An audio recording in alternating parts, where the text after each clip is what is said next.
warm welcome to all the journalists and participants with us in the room today, and as well those following us on live stream. I'm Jeremy Jurgens, Managing Director of the World Economic Forum, and I have the pleasure to moderate this session here in Davos on speeding up on the road to net zero. First, let me introduce our participants today. To my left is Fatih Birol, Executive Director of the International Energy Agency. Frans Timmermans, Executive Vice President for the European Green Deal of the European Commission. Catherine McGregor, Chief Executive Officer, NGA Group. And we'll be joined shortly by Secretary John Kerry, Special Presidential Envoy for Climate of the United States of America. Now, before inviting the panelists to join in, I'd like to just share a few words of context. The world's facing two major and connected crises. We have the worst energy crisis since the 1970s, and at the same time, the climate crisis with the window to keep global warming below 1.5 degrees closing quickly. Both of these crises are challenging to address at the speed and scale needed for governments, companies, and others. One challenge cannot be solved while neglecting the other. They have to be solved together. Earlier this month, the World Economic Forum released the 2022 Fostering Effective Energy Transition Report, which highlighted that global energy systems are now under pressure from all sides: sustainability, affordability, and energy security, following many shocks and too slow progress on the transition. The report also underscores that we now must supercharge the energy transition to deliver sustainable, affordable, and secure energy for all. The topic for today's press conference is how to speed up on the road to net zero emissions and address the global energy crisis. How do we find win-wins, avoid that solutions to the energy crisis slow down progress on climate action? I'd like to invite brief perspectives from our distinguished panelists. After the panelists, we'll have time for Q&A from journalists. And so with that, I'd like to invite Dr. Fatih Birol to begin. Many thanks, and great that WEF decided such a press conference together with very distinguished colleagues with me today. Now, dear colleagues, I believe the Russia's invasion of Ukraine led to a major energy crisis. In my view, this is the first global energy crisis. We had the oil price crisis, oil crisis in the 1970s, but now we have major problems in terms of oil, in terms of natural gas, in terms of coal, as Russia, the country that invaded Ukraine, was only a few weeks ago #1 oil exporter of the world, #1 natural gas exporter of the world, and a major player in the coal markets. As a result, we are seeing that the global energy markets are going to a major turmoil. Energy prices are skyrocketing, and as such, they are putting a huge burden on the global economy. Inflation is surging in many countries, including giving some signals of possible recession in some countries and beyond. So as such, we are seeing that the energy security is becoming a key issue in many countries' agenda, and countries are providing immediate responses to loss of Russian oil and gas in the markets, understandably so, but it is important that the response we give to Russia's invasion of Ukraine and resulting energy questions do not lock in our energy future in a way that we are chances to limit the temperature increase 1.5 degrees is diminished. because I see that some of the measures are definitely right in order to address the resulting loss of Russian oil and gas to compensate this, but some go beyond, and we may well see that if the measures are not taken rightly, our energy future is locked in, a fossil fuel future, and we may lose our chances to reach our climate goals. Maybe I stop here. Great. Thank you, Dr. Brill. I'd now like to invite Executive Vice President Timmermans. Thank you very much, and it's great to be back in Davos. A bit strange to experience these high temperatures, but great to have this opportunity to talk again about these issues. Let me start by explaining briefly why we launched Repower EU last week, which is our answer to the need to wean ourselves as quickly as possible from imports of gas and oil from coal, gas and oil from Russia. I think there is a Europe before the 24th of February of this year and one after. Things have changed profoundly, and even if the war would end tomorrow, the change is permanent. And one of the effects of this change is that we can no longer depend on Russian fossil fuels, and that it is best for our security and our prosperity and our future that we make sure we no longer need Russian oil and gas. Now, three components of our plan. First of all, we need to do much better in energy savings. You know, the cheapest energy is the energy you don't use, and we could do much more, both at the level of industry, at the level of the private sector, and at the level of individual citizens, 440 million of them, to reduce our energy consumption. And we've proposed a number of measures that could lead to that. The second element, obviously, is to rapidly speed up our transition to renewable energy. We will put a special emphasis on rooftop solar, because that is the quickest response. If we could convince all our member states to do what we propose, 25% of Europe's electricity will come from rooftop solar, which is a huge amount. And it will also help us address, I think, the most thorny political issue today in many European countries, which is extremely high energy prices. We will also be working to speed up permitting, which has been one of the main issues slowing down the transition. We will create so-called go-to areas, where you do once a permitting for a whole area, and then you don't need to do it for individual projects. That might reduce the time from 7 to 8 years to hopefully 1.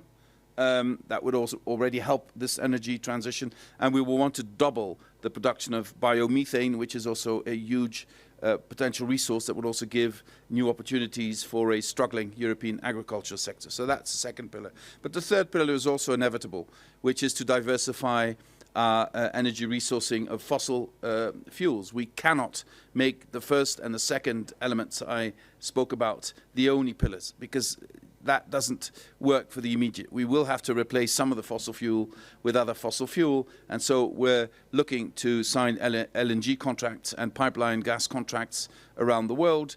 I hope we will get the mandate as European Commission from our member states to do the negotiations on behalf of all the member states. I now see sometimes unfortunate negotiations from one member state and another member state driving the price up. Because if I were a producer, I would also see how much I can get out of that. That's not smart. I hope we can decide to do these negotiations together. And the offer we have for the countries is not just to buy their LNG, but also to develop structural plans with them for the coming hydrogen economy. So you do things at the same time.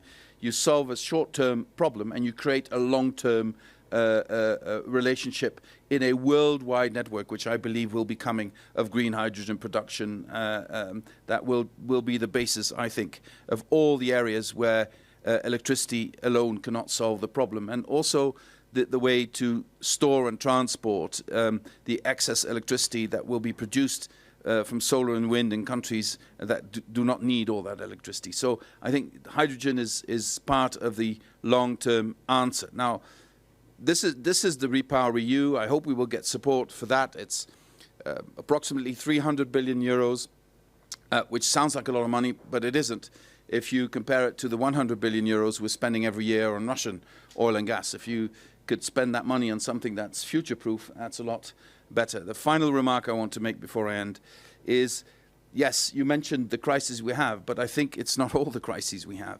And I particularly want to insist on the life-threatening biodiversity crisis we also face. Nature is in trouble, and where all our citizens are now very much aware of the climate crisis, and they want us to address the climate crisis, the same sense of urgency does not exist yet on the biodiversity crisis and the poor state our nature is in. The food crisis we're facing now is partly caused by the war. It's partly caused by climate change, but is also caused by the biodiversity crisis. And if we don't take a holistic approach to these crises combined, one of them will literally kill us. So we need to have a holistic approach, including the biodiversity challenge we have. Thank you. Thank you for that healthy reminder on the wider set of crises we are facing here. I'd now like to pass to Catherine McGregor, CEO of the NGA Group. Yeah, thank you, and good morning, good afternoon, everybody. So we had these massive challenges facing us already with this energy transition that needed to fulfill the decarbonation agenda and the affordability agenda. And now we have the security/sovereignty agenda, which makes indeed, the challenges even larger. So 3 key things for us at ENGIE. We are a very large energy utility company. I just want to leave you with 3 things that we are working on to help putting a piece of the solution. The first one is diversification. The second one is acceleration. And the third one, which is coalition and partnership. So the first thing is obviously diversification of supply, making sure that we are buying the gas that is needed in the short term from a range of suppliers, leveraging the European infrastructure, both from the import, transport, and storage point of view. We are also have strong conviction that the future energy mix of any country, and for Europe for that matter, has to be balanced, and therefore there has to be also a diversification of technologies, because really just common sense, do not put all your eggs in one basket is our belief. Therefore, electricity, of course, wind, of course, solar, wind onshore, wind offshore, but also gas will have to play a strong role in this energy transition to make sure that we continue specifically on the affordability route. It's a very narrow path indeed. Second point is around acceleration. So obviously acceleration in renewable. It's renewable today. It has the merit of being produced locally. There are dependencies on supply chain, of course, on technologies, whether it's PV or whether it's wind turbines, but still, once it's installed, you have a true produced here energy, which is a fantastic element of the solution to the sovereignty challenge that we're facing, affordability and low carbon, of course. So we are accelerating. We are now at a 4 gigawatt per year additional capacity of renewable power at ENGIE, and this is to 2025. We have a target of 50 gigawatt and 80 gigawatt to 2030. We are on pace. About half of our gross capex goes to renewables, so we are very motivated and actively working on that. We are also looking and thinking about how we can make those renewables more acceptable by society. It's a big challenge. Franz Timmermans mentioned the permitting. A lot of the permitting difficulty comes also from a poor appropriation of citizens of this energy and this project. So we're working, and in France we have innovated with the introduction of actually a Bureau Veritas jointly developed label, which we've called TED, to make sure that the renewable project that we are developing follow a strict methodology against 9 criteria, namely climate, nature, and local stakeholders, which is so important to make sure that projects are successful. We are also, of course, very bullish in renewable gas, so it's biomethane and hydrogen. We have a target of being operating about 4 gigawatt of electrolyzer green hydrogen, which is going to be a big chunk of the response. And my last point, which is around coalition and partnerships, the challenges are so big that we cannot do anything in isolation. We need, of course, government support. We need partnership. We need to work together with suppliers and customers. And here I just want to mention the First Mover Coalition, which is really trying to address the chicken and egg challenges by making sure we can aggregate the demand for green technology, whether it's green power, green steel, so that we can really give strong demand signals in order to get the new economy kick-started. So thank you very much. Great, thank you, Catherine. I'd now like to pass to Secretary Kerry, the Special Presidential Envoy for Climate of the United States. Thank you very much. I'm delighted to be here with my friends and colleagues who have been working on this for some period of time. So, it's critical to acknowledge that events in Ukraine have raised a number of questions and challenged people's thinking to some degree. And I think hopefully here today and in the next discussions here at the World Economic Forum, we can be very clear about several things. We should not allow a false narrative to be created that what has happened in Ukraine somehow obviates the need to continue forward and to accelerate even what we're trying to do to address the crisis of the climate. Yes, there has to be a resupply to Europe of gas that has been lost in the cutoff from Russia. But as Fatih Birol knows and understands, and the International Energy Agency makes clear, there are ways to provide that gas, ranging from using shale, which is quick to market, doesn't require a whole massive new infrastructure and drilling, to channeling the venting and the flaring that is wasting literally an amount of gas that is equal to the amount that Europe uses from Russia. And if you begin to also deploy some of the technologies that are available today at greater amount, which Europe is doing, then you begin to deal with the demand issue. So what we can't do, obviously, which some people are already pushing for, is the notion that it needs a massive build-out of a whole recommittal of the kind of infrastructure we've had in the last century in order to meet this crisis. We can meet this crisis and meet the crisis of Ukraine and the energy crisis of Europe and still deal, as we must, with the climate crisis. And no one should believe that the crisis of Ukraine is an excuse to suddenly build out the old kind of infrastructure that we had. We have to be more creative than that. We have to be much smarter than that, given the stakes. Emissions have gone up in the last year. They've gone up 6%, some 36 billion tons of CO2. And coal use has gone up about 9% last year. Now, everybody here understands that to keep an economy moving, and we must, and to not wind up in deficit, energy crisis, it may be necessary temporarily to do something that we don't, all of us, really want to do, but we may have to do temporarily.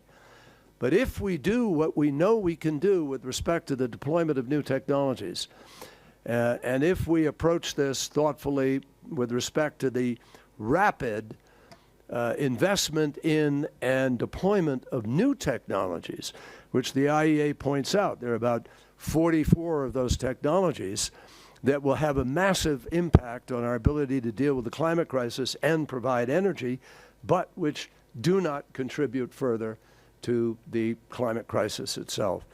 So note what happened in Glasgow.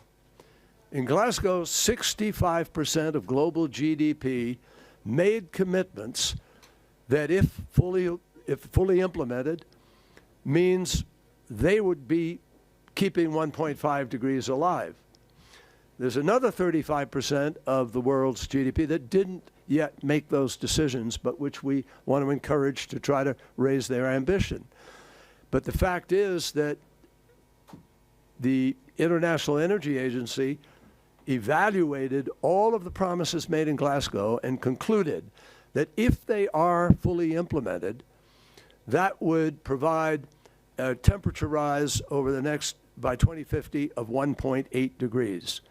That message is not that, okay, 1.8 becomes acceptable. That message is that we can win the battle if we bring the other 35% on board and if we accelerate the process by which we are implementing new alternative and renewable choices for our energy production. So I'm encouraged by that. And the First Mover Coalition, which is a group of major corporations around the world that are making decisions now to pay the green premium in order to produce green cement, or in order to have sustainable aviation fuel, or enable to build a carbon-free ship for shipping. They are doing those things. And they're doing them because they know that that will accelerate the transition and accelerate our ability to be able to meet the crisis.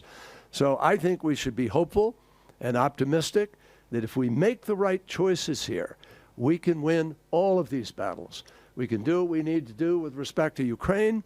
We can do what we need to do with respect to the climate crisis. But we cannot be seduced into believing that this suddenly is an open door to going back and doing what we were doing, which created the crisis in the first place, which will not go away unless we approach it thoughtfully and with the other options that are available to us. Thank you. Great. Thank you, Secretary Kerry. I'd like to now open it up for questions. Please identify yourself and also indicate to whom your question is addressed. Ms. Wang. Thank you everyone. My name is Wang Qing, a reporter from China, 界面新闻, and I have a question to Mr. Kerry. We know that last year in Glasgow, you met with Mr. Xie Zhenhua from China, and you've made the joint declaration and a few action points. And so I wonder, back at this moment, if you would evaluate the progress that you have had since then, how would you evaluate it? And my second question is to Mr. Timmermans. And you mentioned that now Europe is facing this transition to renewable energy and is looking for global partners. And I wonder, what is your prospect, in this context, in terms of the China-EU collaboration? Thank you so much. Well, I've had several conversations virtually with my counterpart, Xie Zhenhua. And this morning we met here in Davos. We had a very good meeting, very constructive. We are working to finish the finishing touches on the working group that we've created with experts working from both of our countries who will contribute to the dialogue. And we are meeting again in Berlin at the G7 meeting in a couple of days to bring working group together.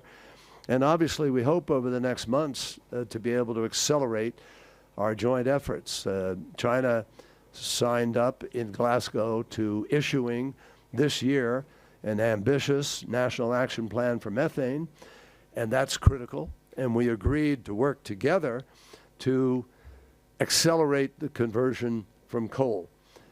We also agreed to work on deforestation. Those will be the subjects of the working group that we hope to close out in the next few days. But I'm very optimistic, and I think that Xie Zhenhua and we will both be on a panel shortly. We would both agree that it's imperative that we work together. This is not a bilateral issue. It's a multilateral, global, universal, and existential issue. And not working together is simply unacceptable for both of our countries, but most importantly for the rest of the world, for all of our citizens. Thank you. Yes, I also spoke to Xie Zhenhua last week online, and I will be meeting with him in Berlin tomorrow night. I think our talks are focused mainly on both the issue of mitigation, how do you reduce emissions, and adaptation, how do you make sure we bring together the funds that were promised to the developing world for the adaptation, and we're looking for ways to make that happen together. I'm also looking for ways to increase the acceptance of an emissions trading system in China, which is something that China is working on and I think is very promising. And of course, we're also always very interested in knowing what the transition to renewables actually means in China, because China is massively investing in renewables. And we want to know how and where and what this means for China's energy mix. Because, you know, China is responsible for about a quarter of emissions globally. If we can really make agreements that reduce those emissions, that would have a huge impact on global emissions. And I also think it will have a huge positive impact on China's future economy if they can shift away from fossil fuel to renewables. So I think this is, like John says, a global issue where I believe China has always shown a leadership role. There would not have been an agreement in Paris without China playing a leadership role there together with the United States. There would not have been an agreement last year in Glasgow if there was not a meeting of minds, especially between the US and China, and that we could sort of come to an agreement that was acceptable to China but was very much forward-looking. So we need China in this, but also China needs to show responsibility in this, and Mr. Xi Jinping is someone that we can really work with. Great, thank you. We're at the time limit, but I'd like to take 2 more questions if it's okay with the panelists. I'll take those together. Mustafa, and then the gentleman in the white shirt. Thank you, Jeremy. My question is for Mr. Kerry. I'm Mustafa Al-Rawi from The National in Abu Dhabi. As we move forward, we'll have COP27 in Egypt, COP28 in the UAE.